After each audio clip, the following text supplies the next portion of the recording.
ನಾವೆಲ್ಲರೂ ಪಾಪು tenth just pass tenth ಅಷ್ಟೇ ಪಾಸ್ ಆದ್ರೆ ಸಾಕು ಸೆಟಲ್ ಟೆಂತ್ ಪಾಸ್ ರಿಸಲ್ಟ್ ಬಂದಲ್ಲಿ ನೋಡಮ್ ಅಪ್ಪ ಬರತ್ ನಿಂದೆ ಬರತ್ ಪಾಸ್ ಪಾಸ್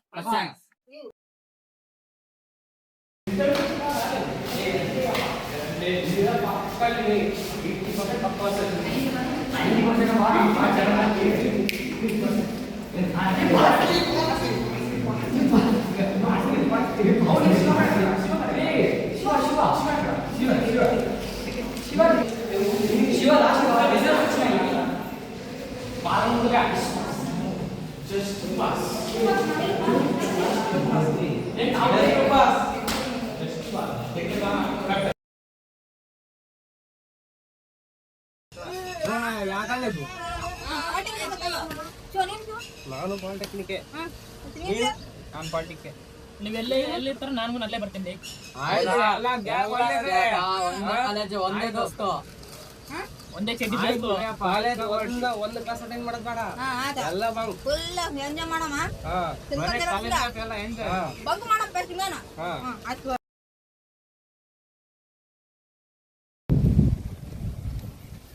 ಮಚ್ಚ ಬೋರ್ ಹೊಡೆಯಬೇಕಿತ್ತು ಹೌದು ಭಾಳ ಬೋರ್ ಹೊಡೆಯತ್ತೆ ಏನ್ ಮಾಡಮ್ರೆ ಬೋರ್ ಹೊಡೆಯತ್ತೆ ನಡಿ ಮತ್ತೆ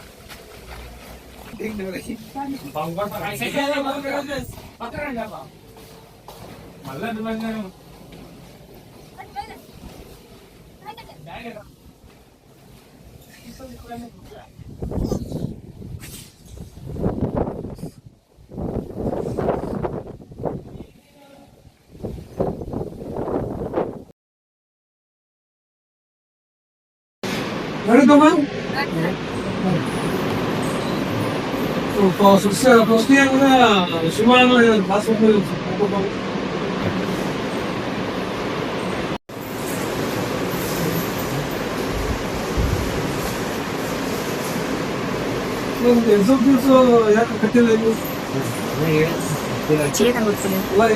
ಲಾಸ್ಟ್ ನೈಟ್ ಈಗ 4ನೇ ತಾರೀಕು ಲಾಸ್ಟ್ ಡೇಟ್ ಐತೆ ಮತ್ತೆ 2ನೇ ತಾರೀಕು 2 ದಿನದಲ್ಲಿ ಕಟ್ಟಿಲ್ಲ ಮತ್ತೆ ಎಕ್ಸಾಮ್ಗೋಸ್ಕರ ಇಮಿಡಿಯೇಟ್ ಆಗಿ ಹೋಗಿ ಅದು ಚೆನ್ನಾಗಿ ತಗೊಂಡು ಎಕ್ಸಾಮ್ ಫೀಸ್ ಕಟ್ಕೊ ಇಲ್ಲಾಂದ್ರೆ ಎಕ್ಸಾಮ್ ಬಗ್ಗೆ ಚಿಂತೆ ಆಗೋ ಗೊತ್ತಾಯ್ತಾ ಇವತ್ತು ಕೆಲಸ ಮಾಡ್ಬೇಕು. ಹಲೋ ಅಪ್ಪ ಕಾಲೇಜಲ್ಲಿ ಎಕ್ಸಾಮ್ ಫೀಸ್ ಕೇಳ್ತಿದ್ದಾರಪ್ಪ ಏನು ಲೇಟ್ ಆಗುತ್ತಾ ಅದೇನಿಲ್ಲಪ್ಪ ನನಗೆ ನಾಳೆ ಕೊಟ್ಟರೆ ಕಾಲೇಜ್ ಹೋಗ್ತೀನಿ ಇಲ್ಲಾಂದ್ರೆ ಇಲ್ಲ ಅಷ್ಟೇ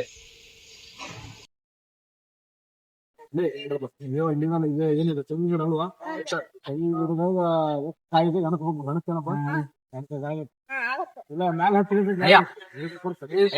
ಕನ್ನಡ 50,000 ಬೇಕಾ ಏನ ಕಾಲೇಜ್ ಕಟ್ತಿತ್ತು ಹೊರಗೆ 50,000 3 ರೂಪಾಯಿ ಬಡ್ಡಿ ಹಾಕಿಸ್ಬೇಕು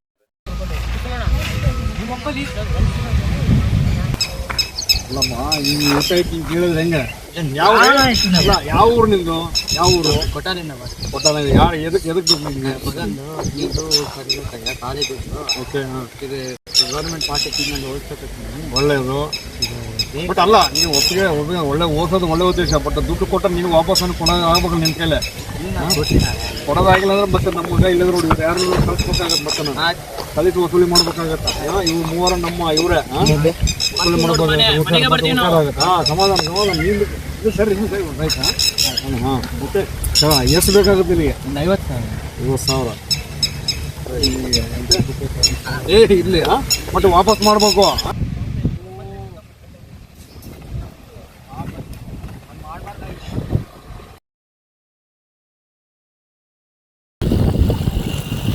ನಾಳೆ ಮ್ಯಾಥ್ಸ್ ಕ್ಲಾಸ್ ಐತಲ್ಲೇ ನಾಳೆ ಬಂಕ್ ಕೊಡೋ ಮೇಲೆ ಹೆಂಗ ಯಾವ ಊರು ಎಷ್ಟು ದಿವಸ ಗೊತ್ತಲ್ಲ ನಂಗೆ ಭಾಳ ತಪ್ಪು ಮಾಡಿಬಿಟ್ಟಿದ್ದೀವಿ ಬಂಕ್ ಕೊಡೋದು ಆ ಥರ ಆ ಥರ ಮಾಡೋದು ಬೇಡ ಎಲ್ಲ ಬುದ್ಧಿಯಾಗಿ ಓದ್ಕೊಂಡು ಅಪ್ಪ ಅಮ್ಮಗೆ ಹೆಸರು ತರ್ಸಮ್ಮ ಓಕೆನಾ ಓಕೆ ಪ್ರಾಮಿಸ್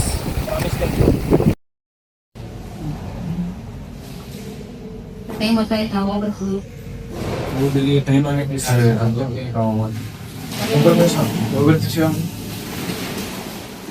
ಓದಕ್ಕೆ ಓದ್ಬಾರ್ದು.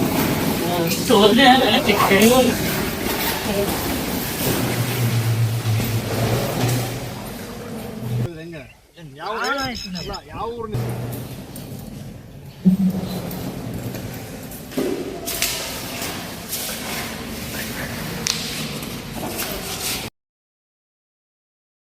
ಹೊಡ್ತೀನಿ ಕ್ವಶನ್ ತಗೊಂಡು ಏನು ಬರಿಬಾರ್ದು.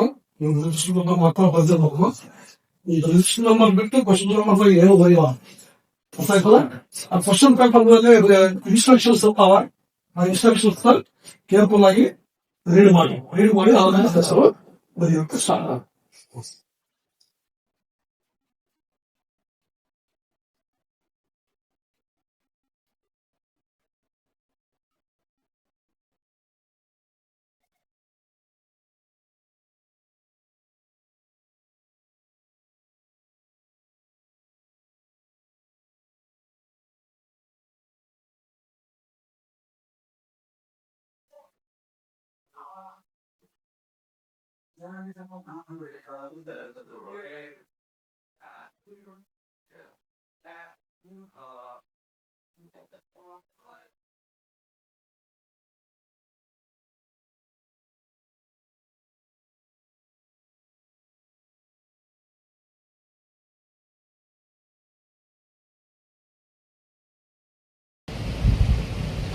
ಇವತ್ತು ರಿಸಲ್ಟ್ ಅಲ್ಲಿ ಏನಾಗಿತ್ತು?